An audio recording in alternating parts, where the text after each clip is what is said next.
Hello, everybody.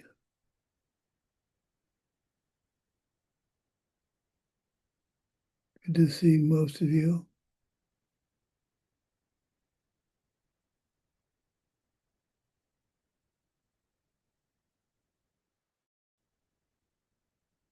Well, I guess Mike is not going to be here right now, so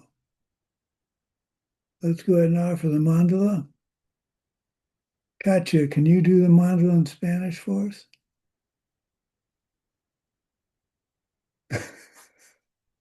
Yes, yes. Um, I can do it. Okay, let me. You do it in English if you want. No, it will be cool in Spanish. Let me just. You don't have it memorized? I memorize in English. Oh.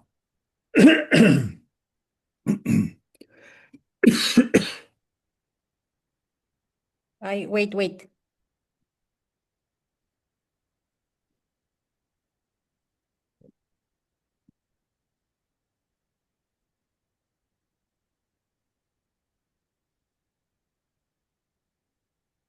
Anytime. I I'm going. I'm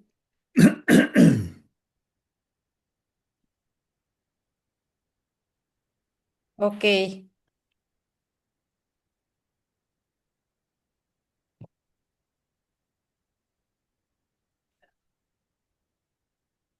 Aquí está la gran tierra llena de aroma de incienso, cubierta por un manto de flores, la gran montaña y los cuatro continentes, adornados por la joya del sol y la luna.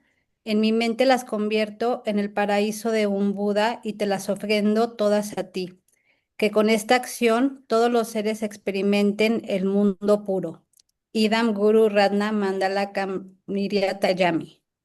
Wow, that's beautiful. Thank you.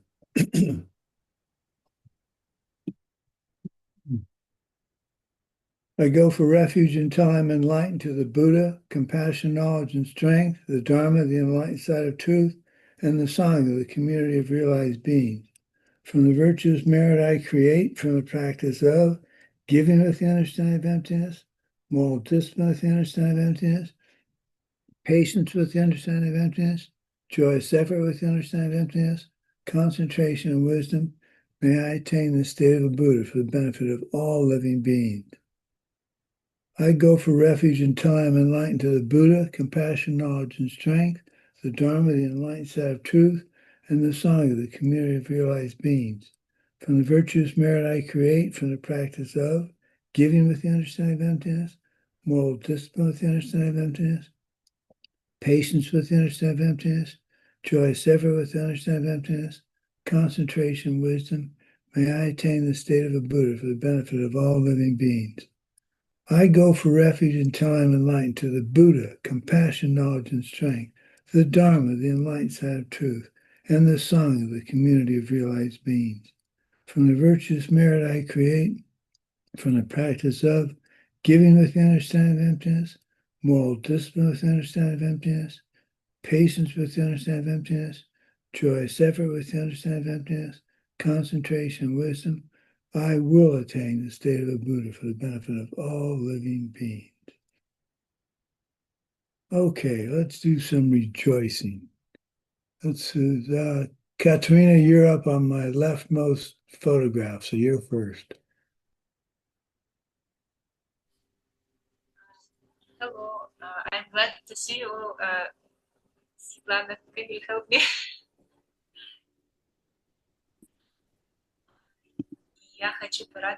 I would like to rejoice that our meetings are continued, that I see you all healthy and smiling, and that we have meetings in person. We were meeting with Victoria and other people on Saturday who are studying, and I'm rejoicing about it. Thank you so much that you are teaching us. You're welcome. Okay, Anna. Hello, dear Venerable Sumati. Hello, everyone. About my rejoicing. Today, pretty early, I did some cleaning in my flat. It was pretty big cleaning, and after that, I decided to meditate. And I understand why all these 7 steps, preliminary steps for meditation, to clean your place, not be very hungry, not be very busy, very sleepy, and so on. Find right place for meditation. At last, I understand it because after this cleaning of my flat, my meditation was really very good. And I understand how all this from one side small and not maybe significant things, but very, very important for nice practice. Thank you. Well, good for you. Yeah. The preliminaries,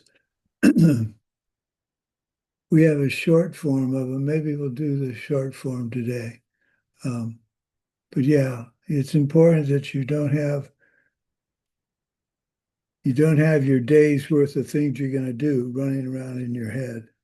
So, okay, who's next? Daria. Good morning, Venerable Sumati. I rejoice, or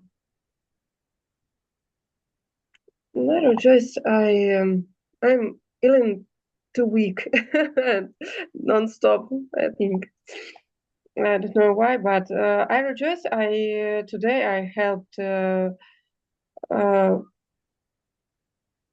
children and parents in my job. I feel bad, but I try to do what I can do for them. Well, maybe sometimes the hardest thing to do is practice when you're not feeling good. So the fact that you were there and helped the parents and the kids, that's something to rejoice about. Very good. Okay. Svetlana, what do you have to rejoice about? Hello, the Venerable Sumati. Hello, everyone. I'd like to rejoice that we have these precious Dharma teachings. And today, when I was anxious, I started to listen to the teachings, and it was feeling like it was a really important message at the right moment. So I'm rejoicing that we have teachings and dedicate that every living being can have teachings and be liberated. Good. Well, I'm glad that you have the teachings available. I'm glad to be teaching and make them available. And that's how you're rejoicing about that now. Plants the seeds for you to have the teachers in the future. So excellent. Okay, who's next here? Evgeny, do you want to rejoice or are you just recording? Всем здравствуйте. Я хочу Hello, порадоваться everyone. за I'd like to своего rejoice кармического today партнера about my karmic и partner. хочу побыть сегодня для всех третьим And I цветочком, would like to be a потому third что flower for она everyone помогает today человеческим because партнерам по she, my созданию karmic partner, финансовой свободы, about и financial ее freedom. результаты на работе улучшились. And И her она result at her зарабатывает job почти 3 was раза. improved. Her salary was raised almost 3 times. Well, Evgeny, I've got to talk to you about my job. I don't have a job. I'm retired. Good for you. Good for you. Good seeds for a karmic partner to get a tripling in salary. So now your karmic partner can buy you a car. No? Oh. No, all kidding aside, I rejoice that came through. That's very powerful, and it shows your practice is succeeding. So very good. Okay, Katya, you're not off the hook. Okay. Well, I want to rejoice for being here with all of you, and I want to rejoice rejoice in everyone here in the class that everyone always help ACI in all the things that they need. I saw always Daria, Anna, Evgeny helping with tech team, and that's really awesome. So I'm really happy about this group and that we share all together with classes with Lama Sumati. He's a very good teacher that he's helping us to serve everybody. Well, I'm trying. Okay. I was in Washington, D.C. last week. I had a wonderful time. The ceremony was quite nice. The symposium was quite nice. They're going to have a professionally edited version of the symposium, so I'll send that along to all of you when it's done. Carlos took pictures, took video with his phone, but there were some microphone issues, so you can barely hear me most of the time. But I do have something I wanted to share with you. This is a rare chance. But there it is. Okay, here you go.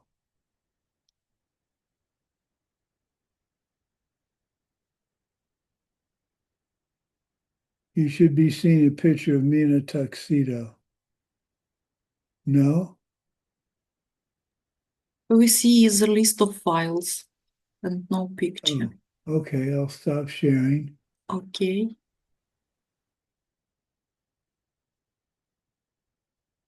I'll try that again. Share. I want to share. There, screen.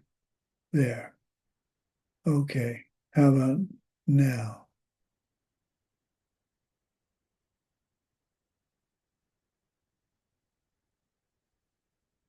Is that the Oh. tuxedo? Yes, yes, we see. We see you in very beautiful black suit. You looks great. That's the fanciest I've gotten dressed in a long time.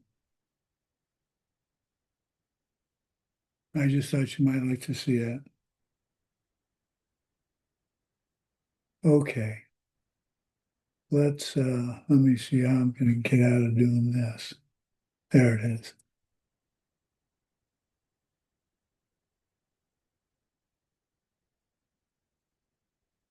Okay, so that's what I look like all fancied up.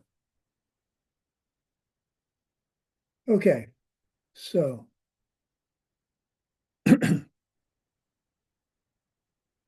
let's see, how do I want to do this? Well, we won't do the short preliminaries, we'll do the full preliminaries. Okay, so get comfortable.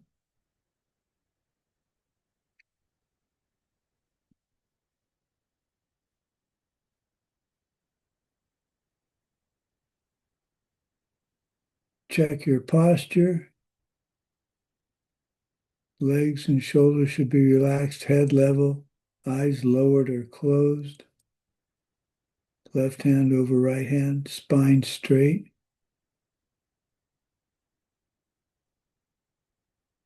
Please watch your breath slowly in and out, starting on the exhale. I'll do the counting. Don't do it so slowly it's uncomfortable, but try and get a little bit slower, a little more comfortable, a little less busy breath. Here we go.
Now go for refuge in the fact that the teachings of this course can help us change our behavior in order to really protect us and to be able to help all sentient beings.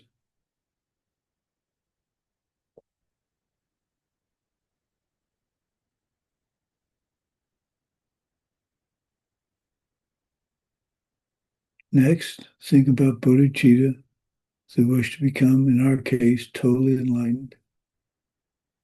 Think of someone you know who's having trouble, mental or physical or emotional pain. Think how much you would like to be able to help them and feel that feeling grow in your heart.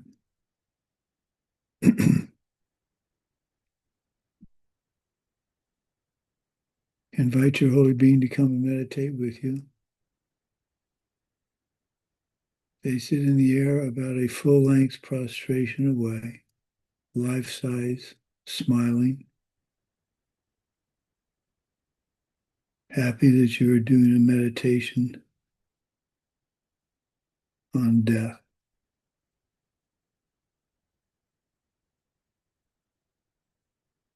Mentally prostrate, thanking them for their good qualities.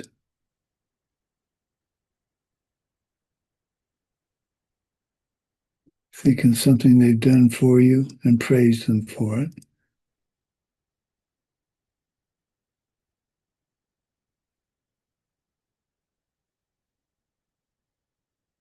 Make them an offering.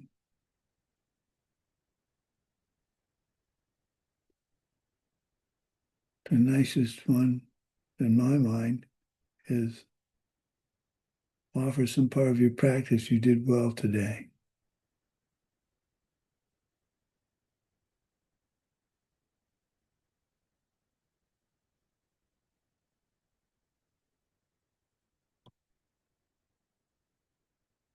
Now think of a wrong deed you did in the last 24 hours. Do a quick 4 powers. Refuge, regret,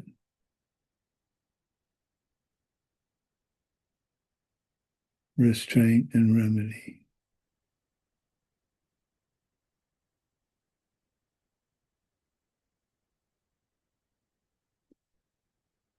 Next, rejoice, tell them a specific goodness that you did, and be happy about it.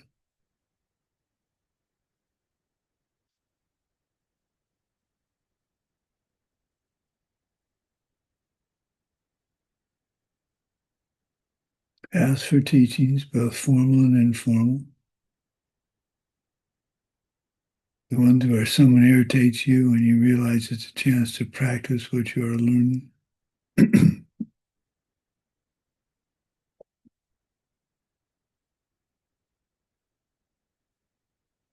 Ask the teachers to stay. Pray for their long lives and continued involvement with you.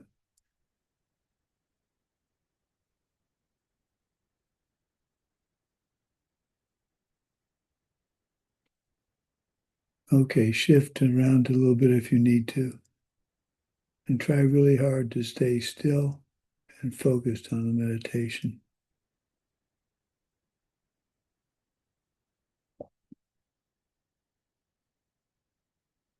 You are walking in a thick, dark forest. Lots of undergrowth. There's no path and you're struggling through the brambles.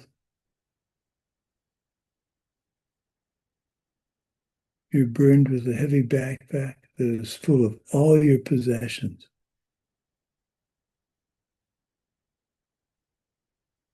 You have so much stuff you think you can't live without that a lot of it's tied outside and gets caught in the undergrowth bushes.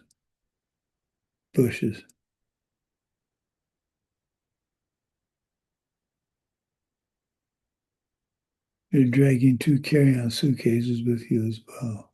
You're hot, you're tired, you're sweating, thirsty, hungry. Your legs and arms are scratched from walking through the undergrowth.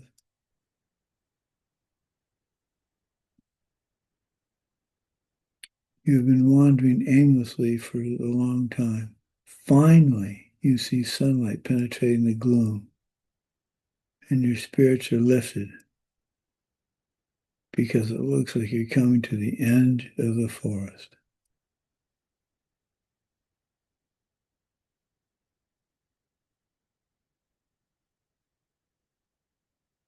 You break out of the forest into a grassy clearing. You look back at the forest and reflect that you're finally through and do not ever want to go back. You put down the luggage for a minute to rest and you survey the scene.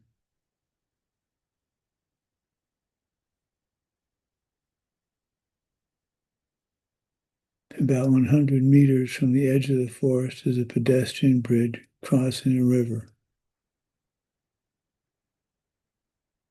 It is arched and has a steel rail on both sides.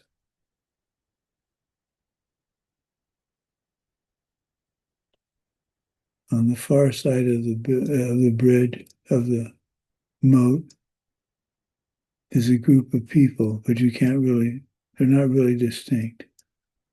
They're between the bridge and the building.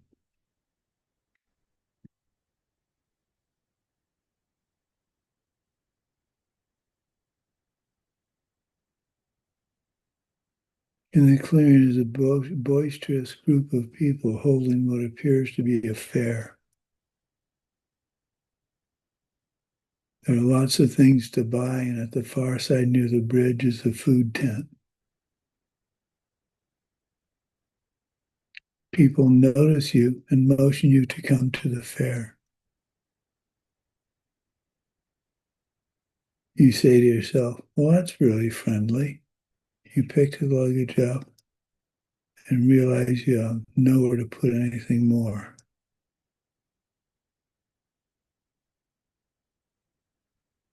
As you walk through the crowd, people start to notice you and your stuff.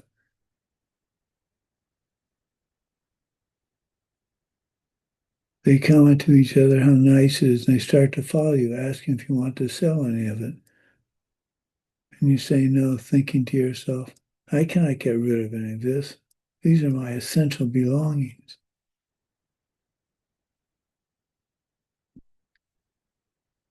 You go to the food tent, find an open table, put down your luggage. You take off your backpack, order some slices of fresh fruit, an open-ate sandwich, pumpernickel bread with mayonnaise, sliced tomato, sliced fresh mozzarella, and fresh basil.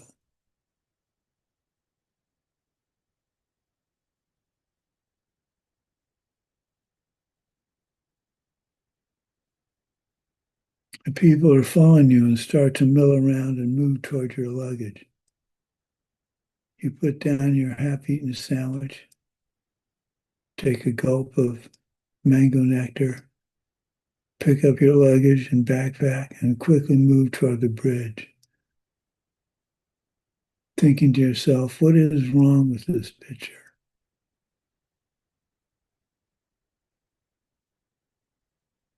Luckily, it's as if there's a boundary and that only you can cross, and the crowd stays at the fair.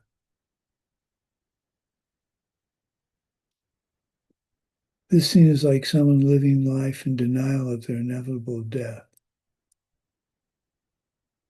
We constantly struggle to get what we want or think we need. We struggle to protect our stuff from people who think they need it more than we do. We use up our good karma and create negative karma without a moment's hesitation.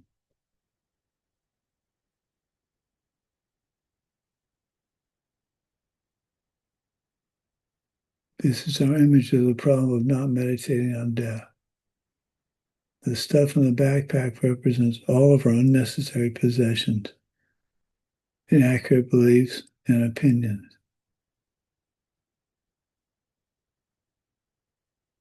You're somewhat refreshed by the food and drink, but still struggle with your luggage to the foot of the bridge. You think, I don't want to go on like this. Something has to change.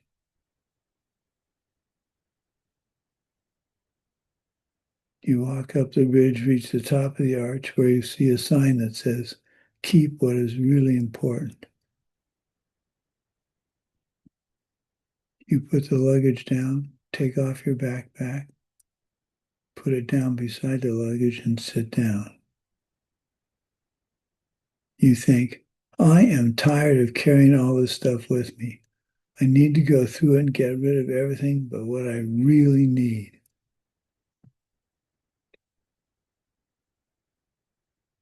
You open the backpack outer flap and pull out a piece of paper, the mortgage on your expensive apartment. You realize you do not need that fancy a place to live. And you chose it because of the competition and work, not because you needed more floor space. You put it back in the outer flap, but resolve to move to a simpler lifestyle.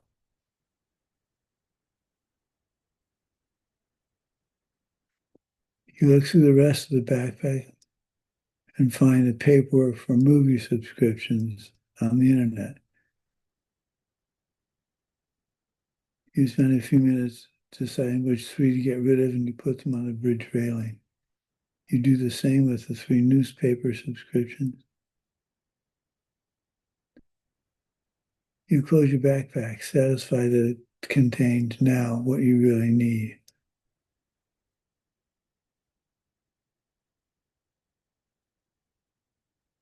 Now you open the carry-ons.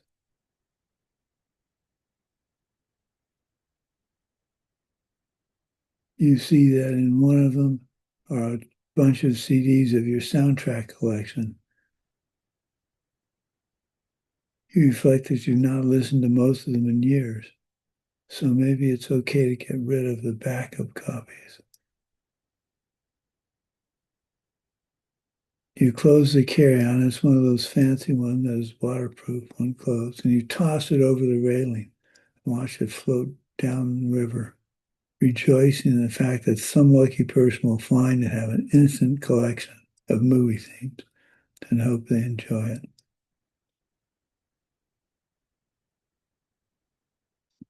You open the second carry-on that's full of power tools.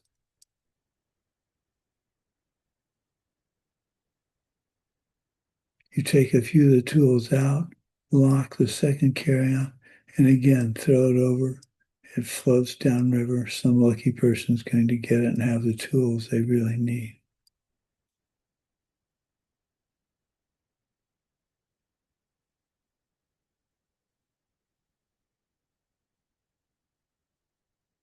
You truly rejoice that you've eliminated all the useless activities and things and relationships that eat up your time without bringing real benefit. You pick up your pack, continue across the bridge, having gotten rid of these things without regret. This is the key. Simplify your life, but without regret. You are over the bridge. The backpack is very light, but you're still dirty and tired. You look ahead and see the group of people you saw in the distance coming out of the forest is actually a gauntlet of armed guards. You must pass before you make it to the building. They are menacing and very scary. They represent the other kind of death meditation, where you practice the horror and panic of death. You know this and muster your remaining strength and courage and run right past them before they can react.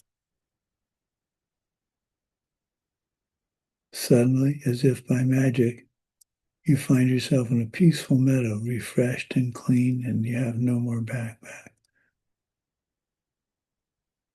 You're carefree and stroll toward the building.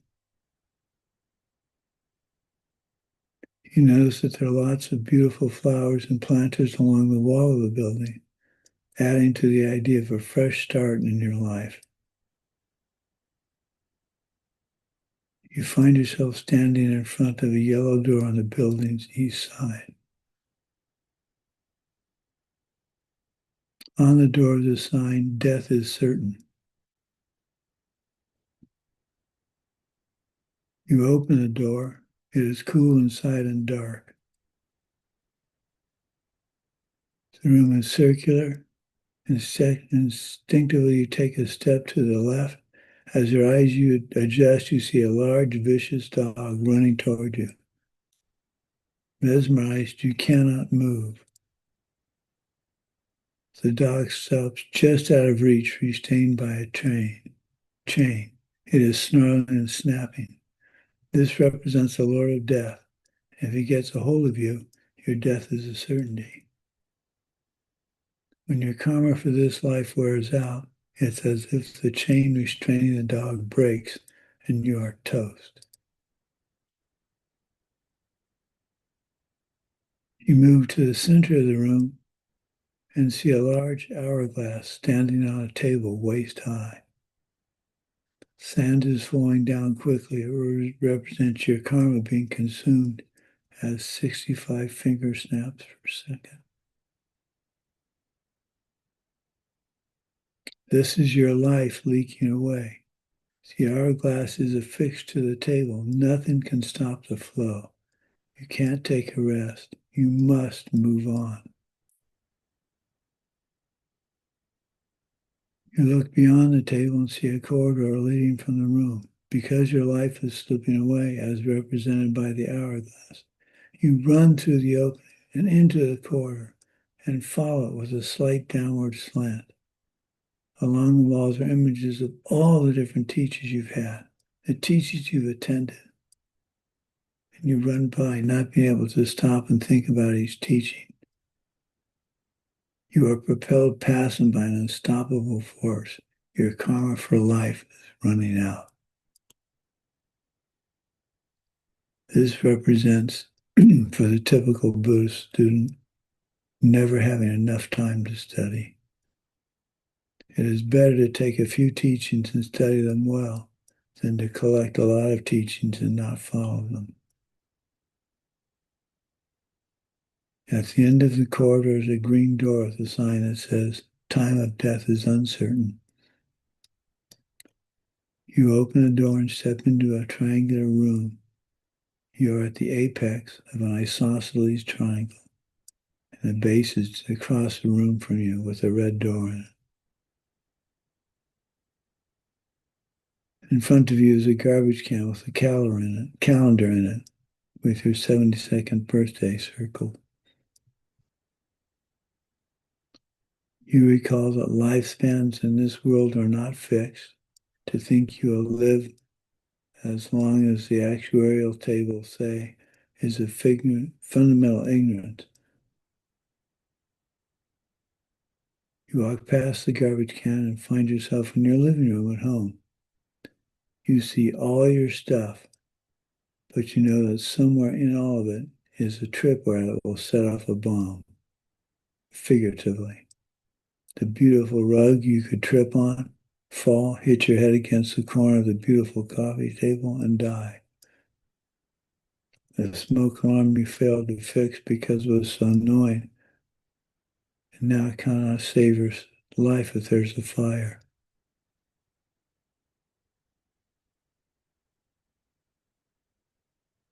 You walk to your kitchen and recall the sharp blades in your food processor that you need to be very careful when you dry it so as not to get a very bad cut. All of this is the realization that there is so much out there that can kill you and so little to sustain you. You walk further out of the living room setting and step on a thorn. It goes through your sock, and when you pull it out, you see some blood on it. You think, that's a puncture wound. That's the worst kind of wound to get. I could get an infection and blood poisoning by just stepping on this tiny, silly thorn.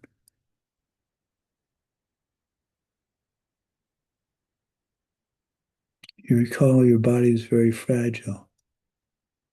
A mutation in DNA from one cosmic ray hitting it, or due to a polluting chemical, is enough to kill you.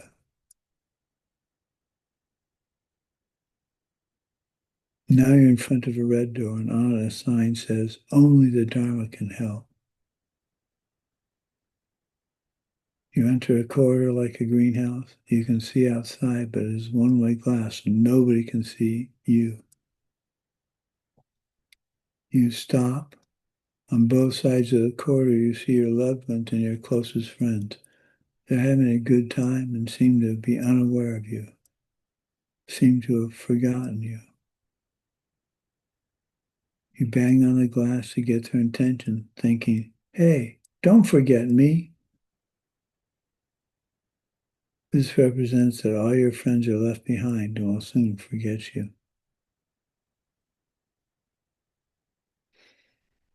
Continue walking. Now you see a room on both sides that's full of all your stuff, but is disorganized, just tossed into boxes.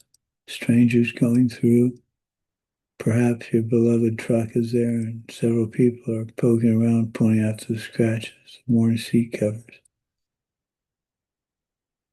You can't take any of your possessions with you, and you are upset that you cannot get to them or that others don't care. You move forward to the end of the corridor.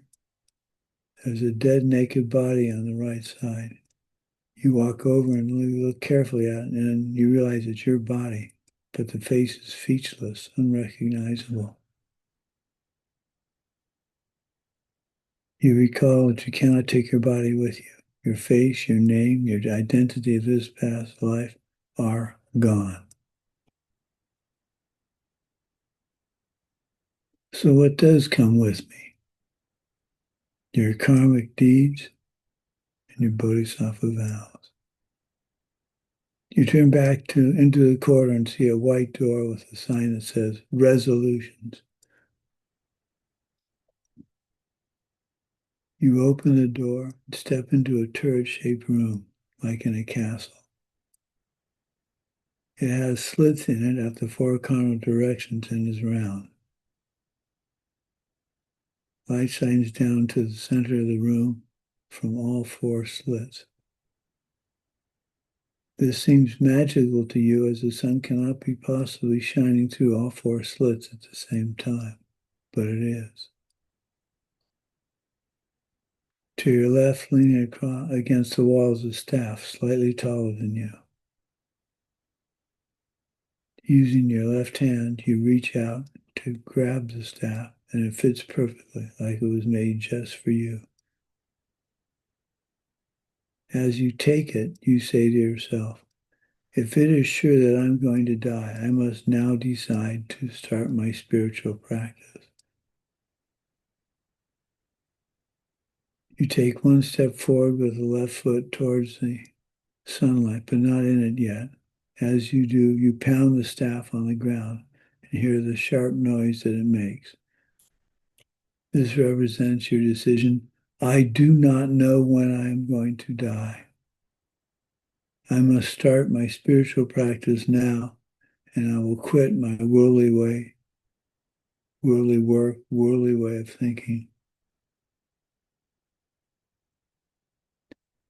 You step forward with the left foot into the sunlight, raise the staff high over your head, and this represents your decision. If nothing but my spiritual life can help me, then I devote myself to my spiritual practice. There is no point in doing anything less, and I strive for the highest practice.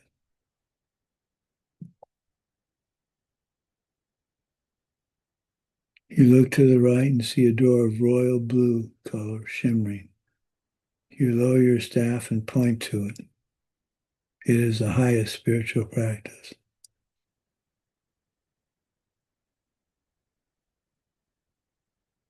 On the door, the words Dakshin Namje, equalizing self and others, exchanging self and others.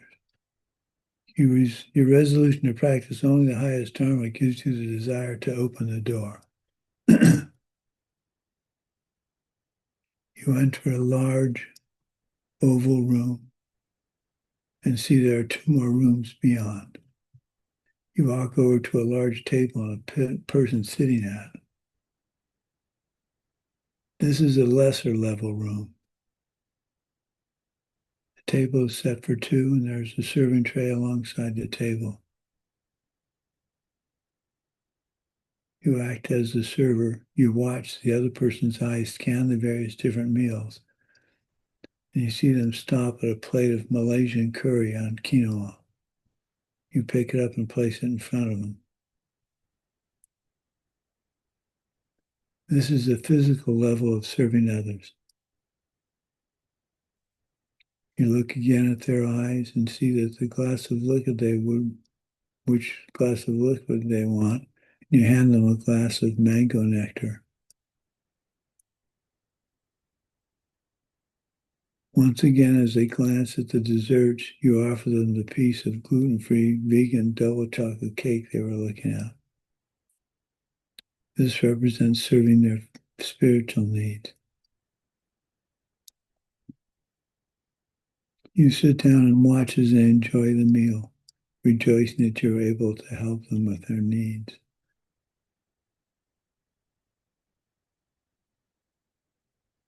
You get up and go to the next room, oval again. There is no door between. This is the medium level room.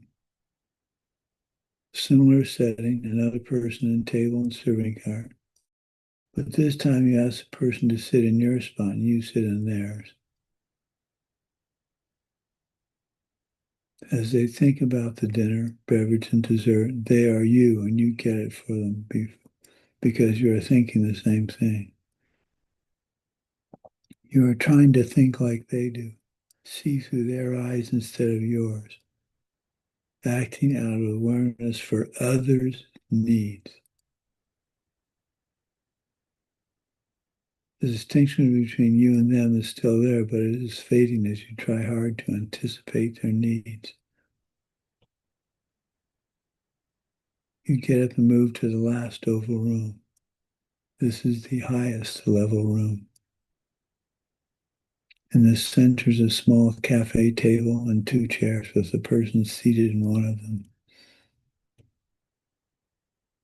There is a nice cake on the table between you. There's a ball of red string, and you pick it up and unroll it, laying it on the floor counterclockwise, encompassing the table and chairs, and tie the ends together. You deliberately step inside the circle. This represents breaking down the distinctions you have between yourself and others.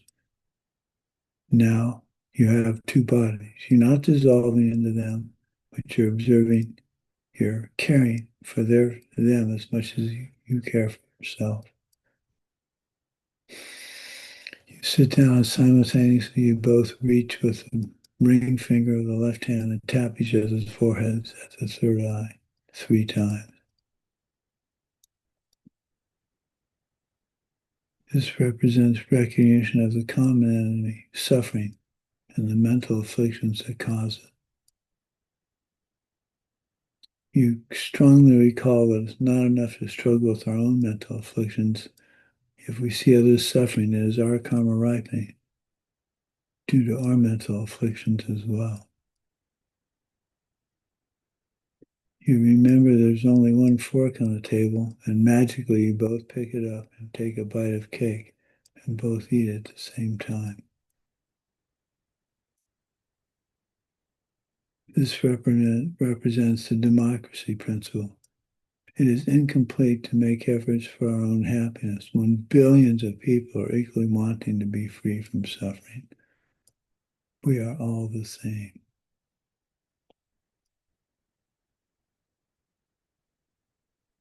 You get up and walk toward the silver door. You open it and enter a hexagonal room.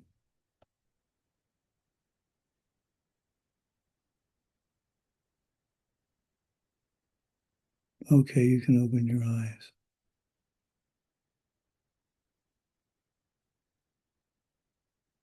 That's a 25-minute meditation. So when you say to yourself, you can't meditate, yes, you can.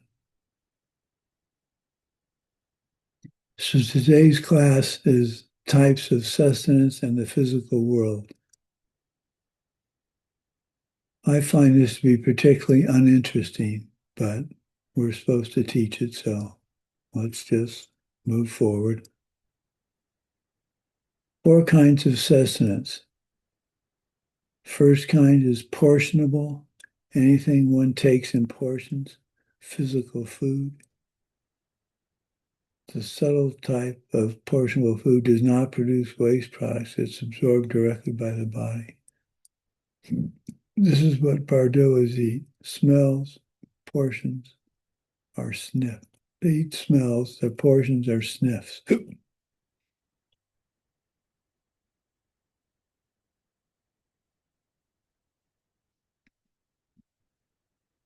Crops grow themselves. The first humans on the first eon have nectar as well. The first to be on a plant, they have bodies made of light. There's no sun or moon yet. Their own light illuminates what they need. Sustenance, they just take a fingerful of earth and it's nectar. Then there's a fall. People get selfish and start to store things to keep it from others. This desire causes the bodies to harden into flesh. Lifespans degenerate. We're now at the end of the degeneration for this eon, and it will destroy everything in terrible fires.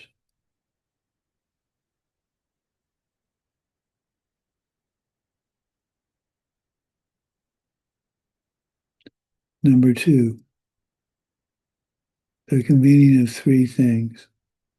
Food, sense power perceiving it, consciousness, awareness of food, smell, and sound. To recognize food as food brings a bit of pleasure, and that pleasure can sustain you for a while.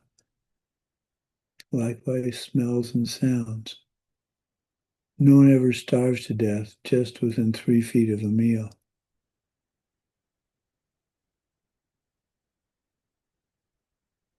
There's a story, a short version.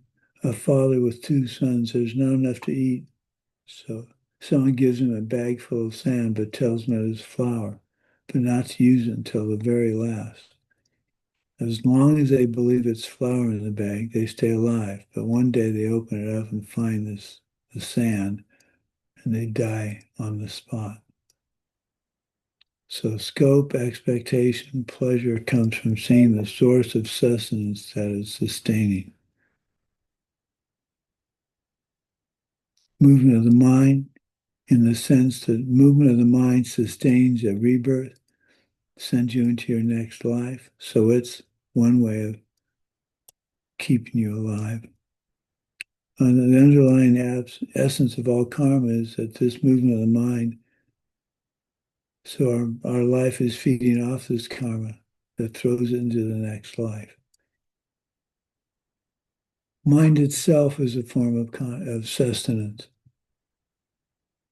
Mind sustains life in a similar way. It's the basis for mental functions without which there can be nothing else. All 3 realms.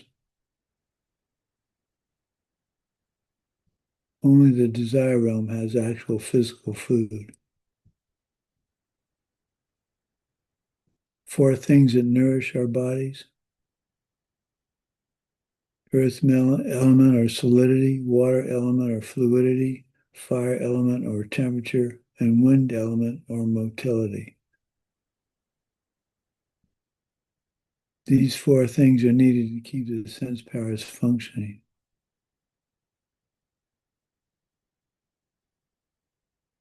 Regular food, taking good care of your body, sleep, concentration. These are all ways of nourishing your body.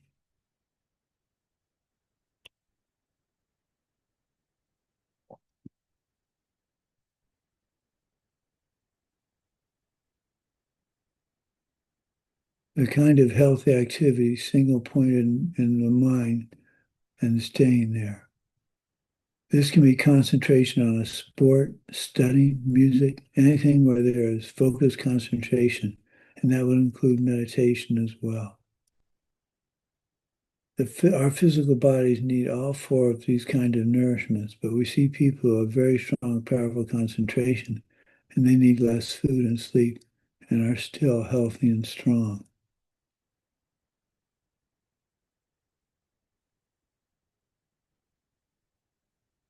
So now briefly, we're going to talk about the physical world. There are two presentations about how the world came to be. One is the Kala Chakra Tantra, and the other is the Abhidharma Kosha system. According to the Abhidharma Kosha, before this planet was here, there was just empty space. Then wind, an energy called wind, started very slowly circling and picked up speed and velocity over time, circling until it congealed into a mass. It continued to increase in velocity until it becomes as hard as a diamond. This disk is huge and hardens, and is circular. It's the basis of our world. On top of this disk forms water like from rain.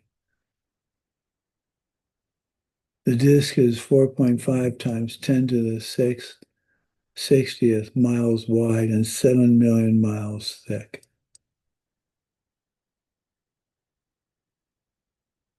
The disk of gold forms within the water, and it's 1.4 million miles thick.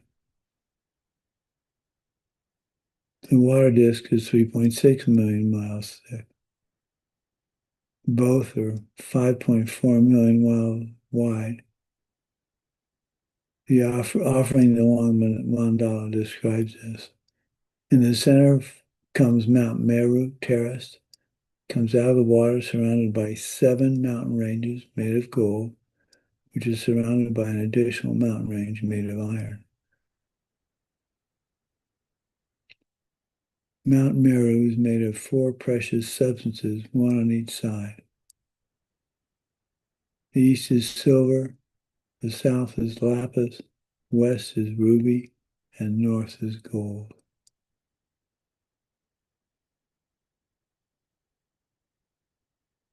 So if the sky is blue, you're living on the south side of the disk. So the sun moves around Mount Meru and is chased by the moon. The first ring of mountains and 360,000 miles below the water and rises 360 miles above the water, 1,000 miles above the water.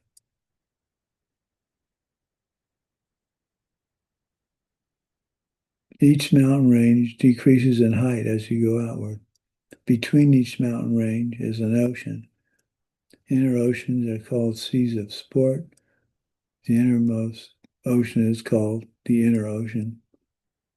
Between the seventh and outer iron range is a great outer ocean, much bigger than the others. 4 continents are in the outer ocean and start counting from the south, each with a certain shape. The southwest continent is called Zambuling, Sound Island, because this is the sound that the fruit makes from the tree. Fruit makes when it drops from the tree in the water. We live on Zambuling. The eastern continent is Great Body, the northern continent is Sound of Terror, and the west is Cattle. Each continent has 2 subcontinents. Put piles of rice or flower petals on a plate to symbolize these elements of our world. The mandala offering is traditionally offered to a lama to ask for teachings. Teachings like this have no price. You cannot charge. Their worth is so great, no one would come. So we offer this planet of knowledge and all its riches. The hell realms and paradises are above and below and above this description.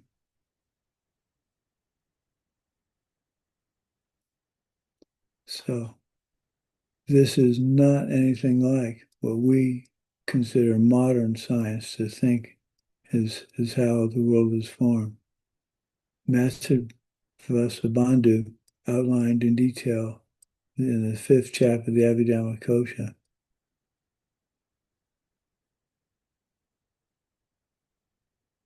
So why does he have a chapter about a world that is flat when we clearly know the world is round? Some people say he knew it really was not like this, but he was writing for readers who did not believe this, so he had to present it this way.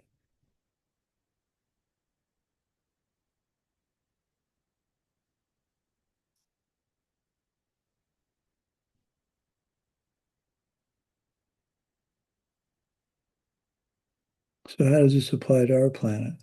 Well, remember, we used to think the world was flat, and I think I've related this before, but it makes me smile when I think about it.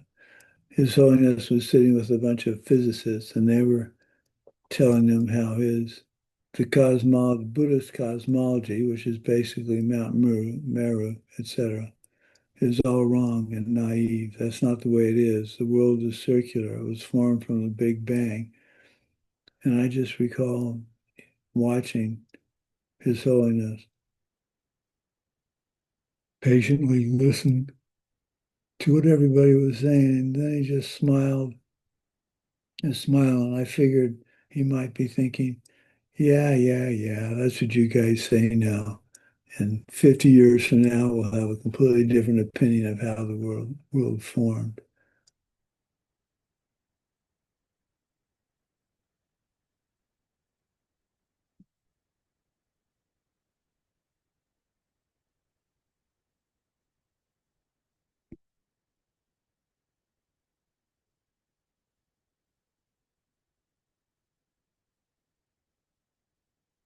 If we keep our vows and do proper retreats, we will see our world differently than we do now.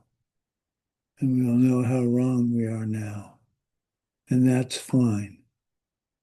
As you advance spiritually, you will see the world in either of these two ways because it is not like either one is self-existent. They're both blank. And your karma is what fills the world details. So that's a short version of the mandala. Okay. And that's class for today. Let's dedicate. O Gurus, Buddhas, Bodhisattvas, O Tara Mother of us all, please listen to what I now say from the depths of my heart. Watch over Tenzin Gyatso, protector of the land of snow. He who is of one taste with Avalokiteshvara, guide him and protect him, that he may live long to bring liberation to his people and the Dharma to all sentient beings. May all his goals and wishes be achieved. Through this merit, may I soon attain an enlightened state of Guru Buddha so that I may be able to liberate all sentient beings from their suffering. And lastly, may the source of benefit and goodness of Dharma spread and expand. May the beings upholding the Dharma have excellent health. May the source of happiness and well-being for all embodied beings, the Dharma taught by the Buddhas, always be increased.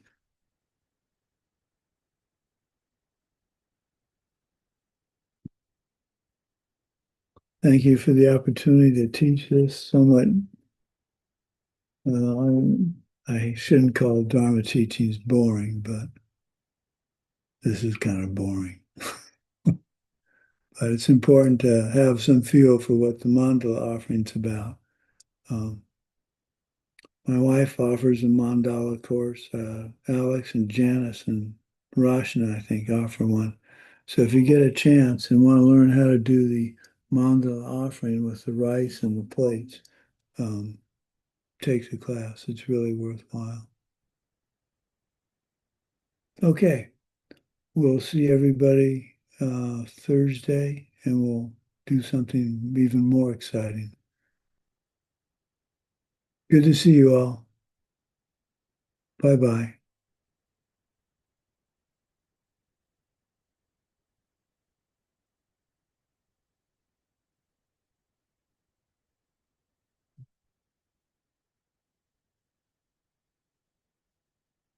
I have nowhere. Can't figure out how to get. Let's